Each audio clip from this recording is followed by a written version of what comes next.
सो हमने क्या समझा अभी पिछला जो स्लाइड में था, हमने यही समझा कि ds equal to dq over t जो इरिवर्सिबल प्रोसेस था, और क्या था, डेल एस जनरेशन। तो ये जो होता है that is due to external interaction. External interaction का अगर हम बात करें तो आपका एक एग्जांपल होगा, क्या हमने पढ़ा था, रैंकाइन साइकिल। तो यहां पर से क्या होता है कि ये जो फ्लूइड के बीच में जो ये फ्लू गैसेस हो गया और ये वाटर हो गया, या H2O वाटर प्लस स्टीम, तो इन दोनों के बीच में जो हीट ट्रांसफर हो रहा है इसका टेम्परेचर डिफरेंस होता है। यहाँ पे क्या हो रहा है, टेम्परेचर डिफरेंस हमेशा रहता है। तो heat transfer at finite temperature difference is irreversible process. तो ये जो इरिवर्सिबल प्रोसेस हो रहा है वो एक्सटर्नल इरिवर्सिबिलिटी के कारण हो रहा है। और ये जो हो रहा है अब इसी के दौरान जो फ्लो हो रहा है पाइप के दौरान, तो पाइप का फ्लूइड एक दूसरे से क्या करेगा, एक लेयर ऑफ द एक फ्लूइड का लेयर दूसरे फ्लूइड के लेयर के बीच में क्या लगाएगा, विस्कोसिटी लगाएगा। इसका जो पाइप के सरफेस पे फ्रिक्शन होगा, तो उसके कारण जो इरिवर्सिबिलिटी आएगा दैट जनरेट द एंट्रोपी। तो ये जो क्वांटिटी आएगा वो किसके कारण होगा, इंटरनल इरिवर्सिबिलिटी के कारण। और जो भी प्रोसेस रिवर्सिबल होता है, हम जानते हैं कि रिवर्सिबल प्रोसेस में अभी क्या हुआ था, अगर आपका देखिए ये 0 हो गया था तो ये क्या हो गया है, रिवर्सिबल हो जाता है। यानी रिवर्सिबल में इंटरनल इरिवर्सिबिलिटी नहीं होता है, एब्सेंट होता है। क्या होता है, एब्सेंट रहता है, एब्सेंट रहता है, इंटरनल इरिवर्सिबिलिटी नहीं होता है। सो अब हम इसका समझते हैं कि what is the physical meaning of entropy. What is the physical meaning of entropy, entropy का क्या फिजिकल मीनिंग है। तो अब आप हमको आपको बताइए, दो प्लेयर लेते हैं अभी, एक हम समझते हैं इसको क्राउडेड के। आप लोग में से सभी लोगों का, मैक्सिमम लोगों का होगा, स्पोर्ट्स देखते होंगे, तो सपोज क्रिकेट आपका फेवरेट है। क्या हो रहा है, क्रिकेट फेवरेट है। तो सपोज आप पटना घूमने गए, गांधी मैदान में हैं, आपको पता चलता है कि उस गांधी मैदान में महेंद्र सिंह धोनी आए हुए हैं। महेंद्र सिंह धोनी कहां पे, उस गांधी मैदान में, गांधी मैदान में। उससे पहले आप क्या जानते हैं, उसके पहले आप क्या जानते हो, उसी गांधी मैदान में कोई फॉरेन का से रिक्की पॉन्टिंग, या फिर कोई भी एक ले लेते हैं फॉरेन का, रिक्की पॉन्टिंग या ब्रेटली हम बोल रहे हैं, चलो ब्रेटली या मैग्रा, चलो कोई भी एक प्लेयर ले लेते हैं। हमारे पास इस मैदान में मैग्रा रखा है, ठीक है। अब उसको देखने के लिए क्या होगा, सारा क्राउड इकट्ठा हो जाएगा, इकट्ठा होगा सब उसको देखने के लिए। तभी एकाएक इंफॉर्मेशन आता है, ये क्या है, सारा लोग मैदान में इकट्ठा है।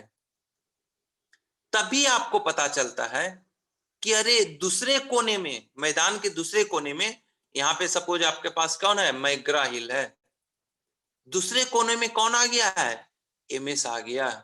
तो यहां से भीड़ क्या होगा, दौड़ते हुए तितर बितर होकर करके ये यहाँ पे पहुंच जाएगा। क्यों, क्योंकि आपका इंडिया में मैग्रा हिल से ज्यादा एमएस धोनी का लोकप्रियता है। दैट्स वाई भीड़ जो है इधर की ओर भागना शुरू करेगा।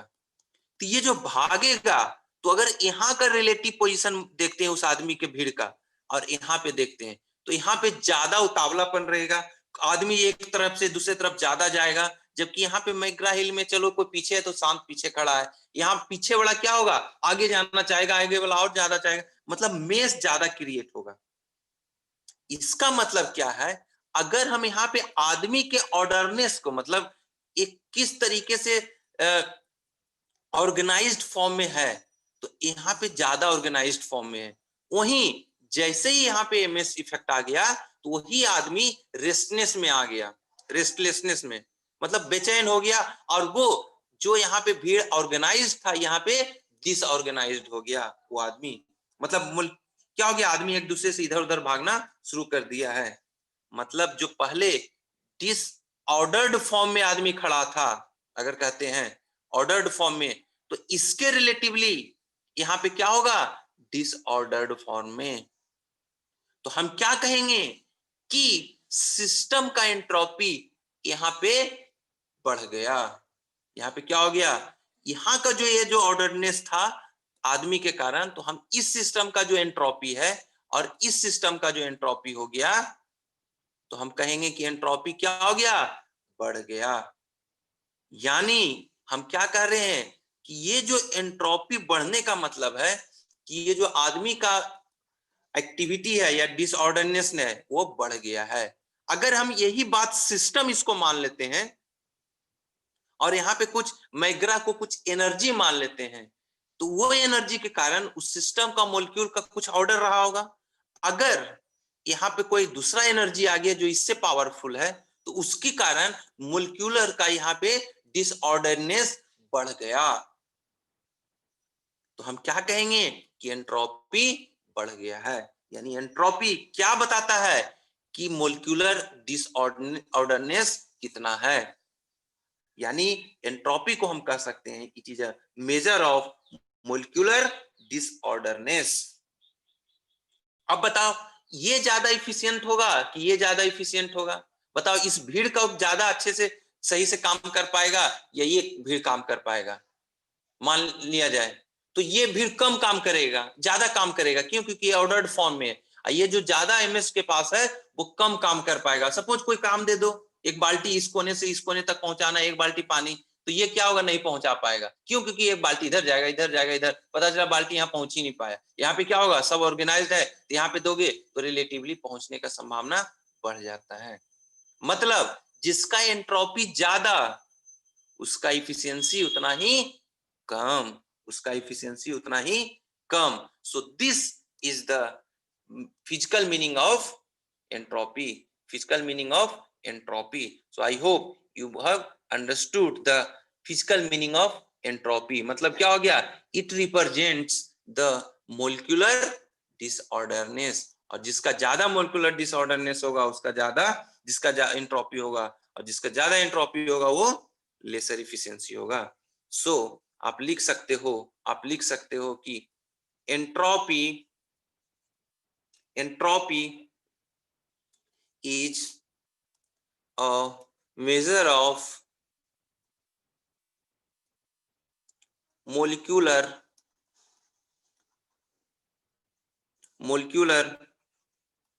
Disorderness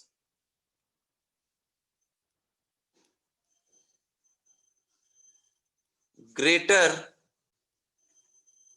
the entropy lesser is the efficiency. Please note down, lesser is the efficiency, lesser is the efficiency. Please note it down, please note it down, please note it down, please note it down, please note it down.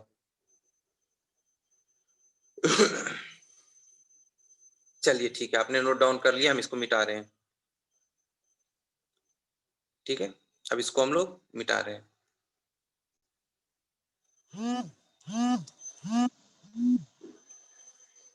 सो अब बताइए, हम एक ऐसा system लेते हैं, ये क्या है, सिस्टम ले रहे हैं और एक सराउंडिंग ले रहे हैं।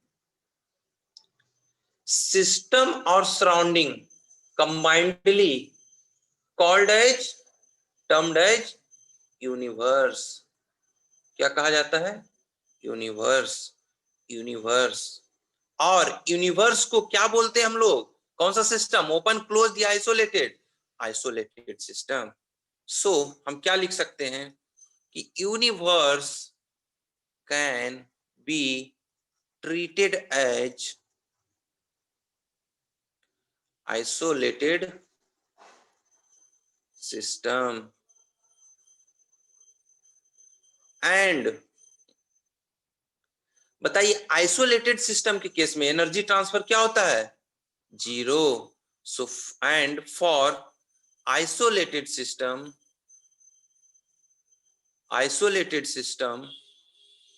क्या होगा? dq is zero. देयरफॉर जैसे ही dq इक्वल टू जीरो हो गया तो हमारे पास क्या हो गया? हम जानते हैं ds. अब बताइए एंट्रोपी इन जनरल अगर हम करते हैं is equal to dq over t. कब? जब रिवर्सिबल हो. Is greater than dq over t जब इरिवर्सिबल हो. दोनों को कंबाइन टुगेदर करके कह सकते हैं ds is always greater than equal to dq over t. अब पता नहीं कौन सा इरिवर्सिबल या इरिवर्सिबल, इन जनरल हम इतना बात कर सकते हैं या नहीं? बिल्कुल कर सकते हैं. सो हम क्या लिख सकते हैं कि ds is always greater than equal to dq over t. dq over t. Therefore अगर हम यूनिवर्स की बात करें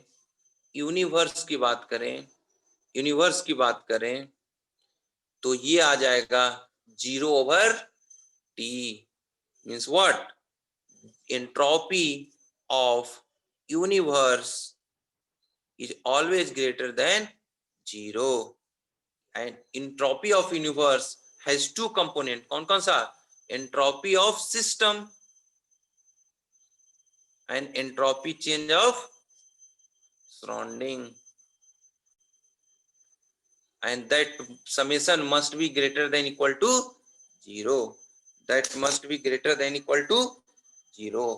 So अब बताइए कि प्लीज यहां तक लिख दीजिएगा, यहां तक लिखिए.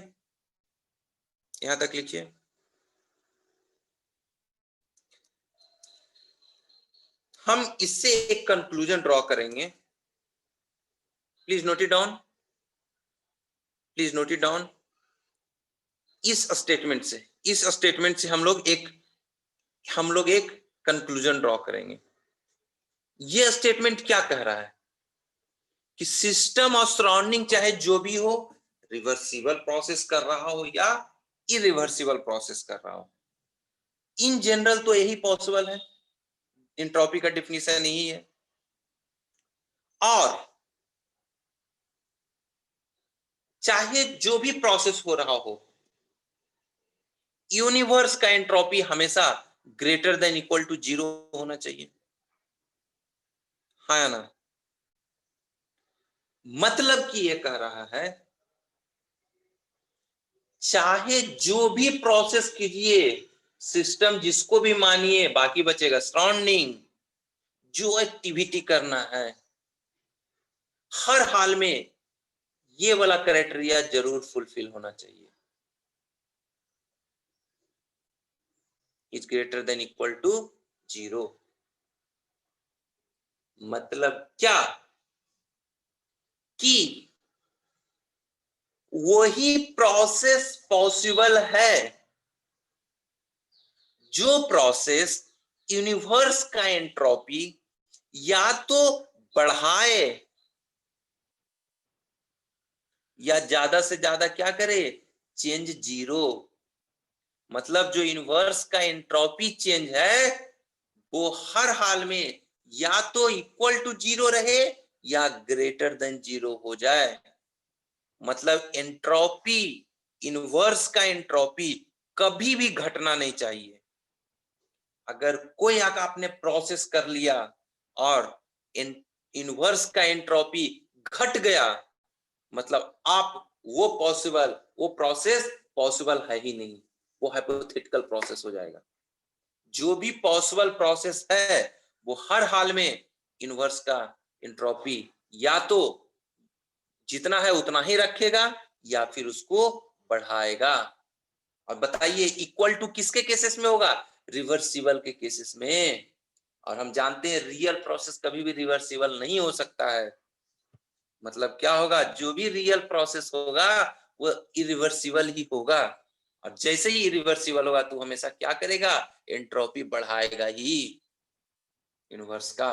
मतलब सारा प्रोसेस जो आप कर रहे हैं वो हर हाल में एंट्रोपी यूनिवर्स का बढ़ाना ही चाहिए।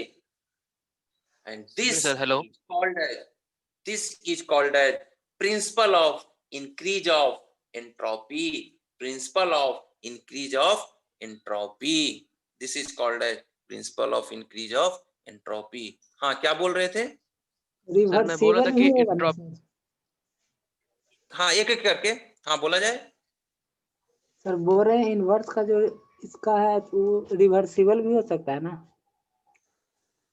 हाँ देखो, एक्चुअली क्या है ना, यूनिवर्स यूनिवर्स क्या हो गया है, जो आप सिस्टम की बात करोगे तो आप जो प्रोसेस ले रहे हो वो क्या होगा, सिस्टम हो जाएगा।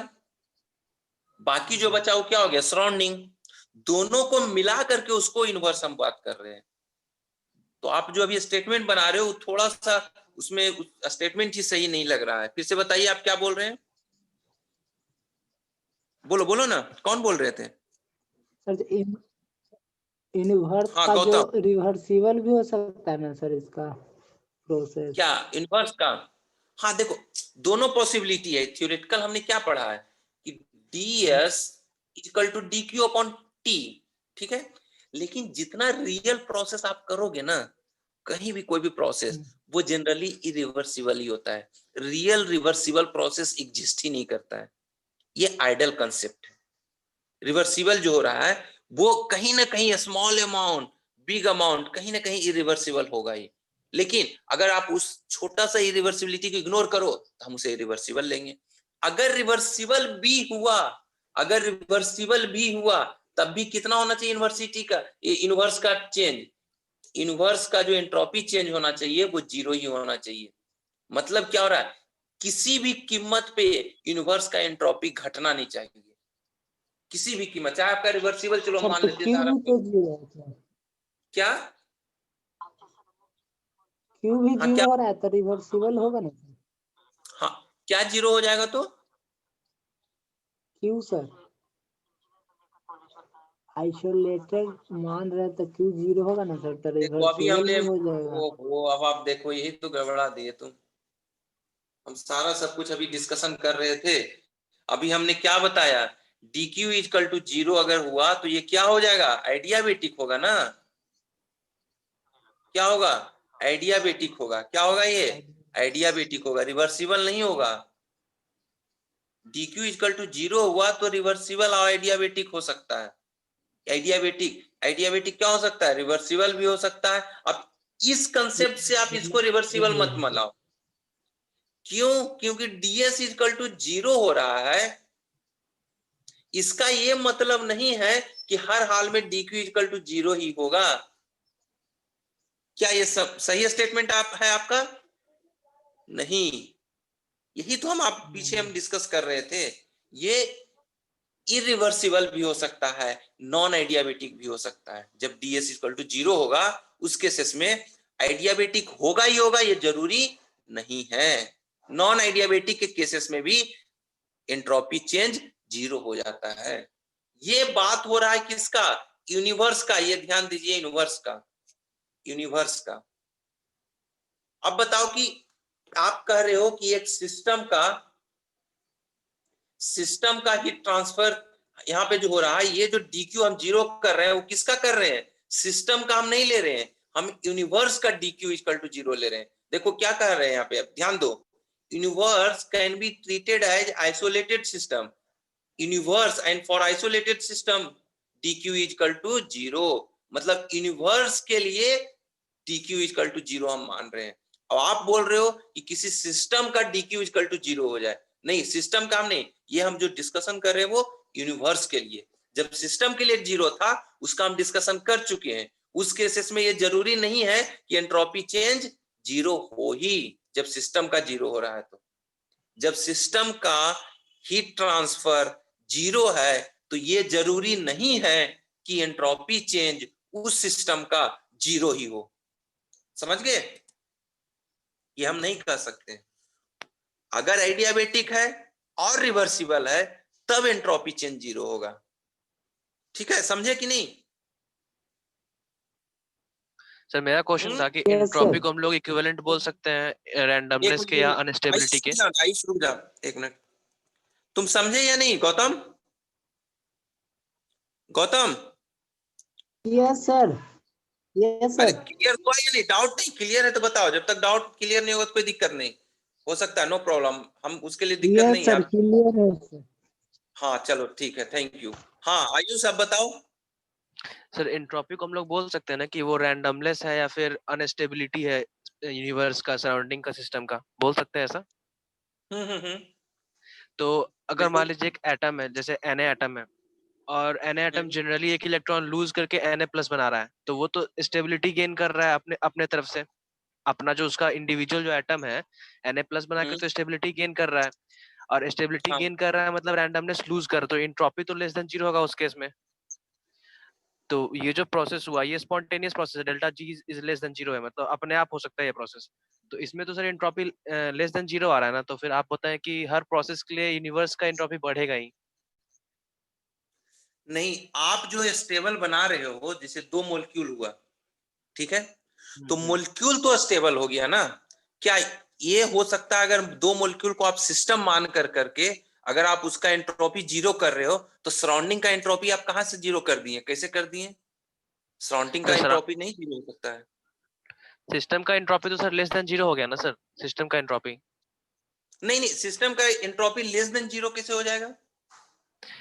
सर उसका रैंडमनेस तो घट रहा है, पहले वो अनस्टेबल था अब वो स्टेबल हो रहा है, तो उसका तो रैंडमनेस घट रहा नहीं, है ना। एंट्रोपी क्या होता है ना, रिप्रेजेंट कर रहा है ना, कि एंट्रोपी को डिफाइन आप कर रहे हो। उसका ये सिग्निफिकेंस है कि जो हमेशा जो किसी ना, एंट्रोपी कभी भी जीरो नहीं हो सकता। पहली बात, एंट्रोपी कभी भी जीरो नहीं। हम क्या कर रहे हैं, चेंज इन एंट्रोपी की बात कर रहे हैं, जो सारे हाँ सर, जगह है चेंज इन आपने हम एंट्रोपी। जो।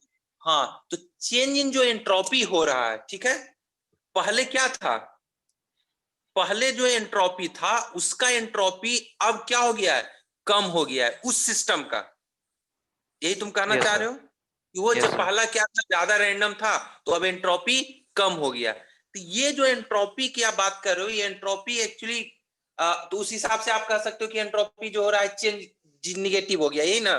Change, yes sir, DS negative आ गया। नहीं, तो ये जो आप बोल रहे हो कि एंट्रोपी निगेटिव हो रहा है, आप जो स्टेटमेंट के हिसाब से, उस केसेस में ये आप समझ सकते हो कि वो ज्यादा स्टेबल हो जा रहा है। और इनफैक्ट जब स्टेबल, अभी हम स्टेटमेंट आपको, अभी आपको हम स्टेटमेंट हम आगे हम कर, बस उसी पे हम डिस्कस करने जा रहे हैं। जब सिस्टम अनस्टेबल हो जाएगा ना, उस केसेस में एंट्रोपी जो आप बोल रहे हो कि घट रहा है, वो घटता नहीं है, वो मैक्सिमम हो जाता है। जब कोई दो मॉलिक्यूल आपका जो एक दूसरे से रिएक्ट कर कर करके जब इक्विलिब्रियम में आ गया, यही कह रहे हो ना, दोनों रिएक्ट हो गया, इक्विलिब्रियम में आ गया, रिएक्शन खत्म हो गया। Yes sir.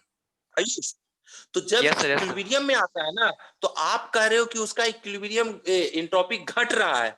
नहीं, उसका एंट्रोपी बढ़ करके मैक्सिमम पहुंच जाता है। सर वही तो सर, कैसे कैसे हो रहा है, क्योंकि फिजिकल हम लोग मतलब ऑब्जर्व कर सकते हैं मतलब फील्ड को कि हाँ वो उसका एक इलेक्ट्रॉन वो लूज कर रहा है तो वो ज्यादा स्टेबल हो रहा है, स्टेबल हो रहा है मतलब जो चेंज इन एंट्रोपी है वो अब नेगेटिव आ देखो रहा है। ये, हाँ हाँ हाँ, तो सर नेगेटिव अगर, तो अब हम इसको स्टेटमेंट यहाँ पे से यहाँ तक लिख लीजिए। इसमें कुछ दो चार हम स्टेटमेंट हम लिखा देते हैं। इसमें क्या हो रहा है कि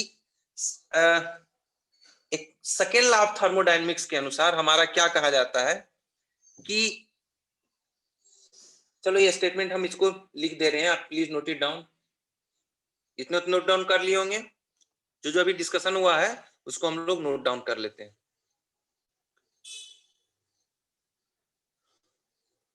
क्विकली लिखिएगा। According to second law of thermodynamics, क्या था? All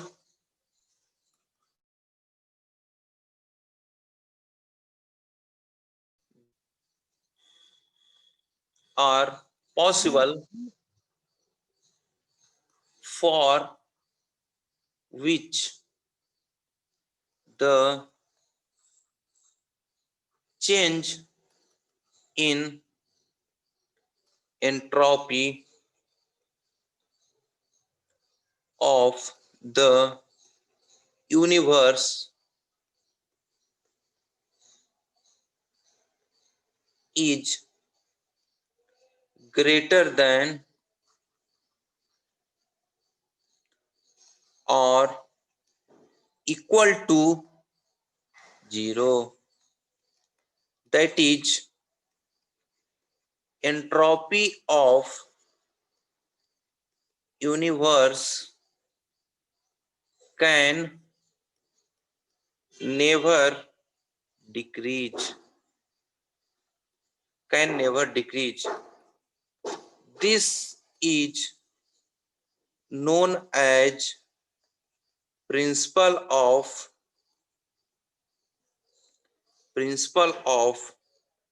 increase of entropy. Please note it down. Principle of increase of entropy.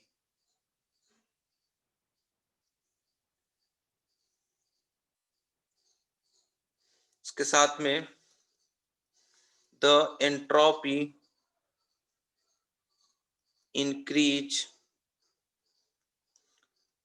of an isolated system is a measure of extent of irreversibility of the process undergone by the system. ये क्या कह रहा है? Entropy जो isolated system का होगा वो ये बताता है कि किस हद तक जितना ज्यादा इंक्रीज होगा, क्योंकि उतना ही ज्यादा इरिवर्सिबिलिटी हमें बताएगा, क्योंकि रिवर्सिबिलिटी जब रिवर्सिबल है तो 0 है और फिर इंक्रीज करते जा रहा है। जितना ज्यादा इंक्रीज होगा उतना ही ज्यादा वो जो प्रोसेस होगा वो इरिवर्सिबल होगा। The entropy of an isolated system always increases and becomes a maximum at the state of equilibrium. At the state of equilibrium. जो एंट्रोपी का यूनिवर्स, या हम इसको क्या लिख सकते हैं? Entropy of isolated. ये क्या होगा? इस तरह का इंक्रीज होना शुरू हो जाता है।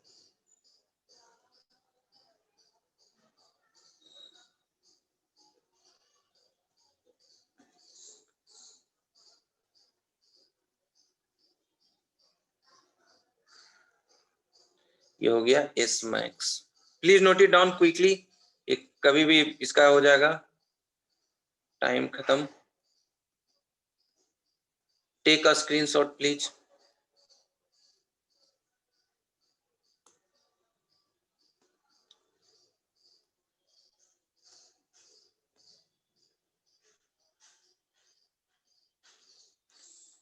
ये क्या कहता है कि यूनिवर्स का या आइसोलेटेड सिस्टम का हमेशा इंक्रीज हो रहा है। Please note it down. Sir x axis पे टाइम है यहाँ पे सर, एक्स एक्सिस पे नहीं वो उस ये कोई भी एक्स एक्सिस है, वो इसमें टाइम नहीं है। वो कोई भी प्रोसेस हो रहा है कुछ भी उसका दिखाएगा। ये सिर्फ बता रहा है कि इन्वर्स हो रहा है। ये क्या हो रहा है? कुछ भी क्वांटिटी टाइम के साथ में या फिर कोई जो अपना फिजिकल क्वांटिटी है उसके अनुसार आप ले सकते हो। ये जरूरी कोई भी एक्स क्वांटिटी हम बोल देते हैं।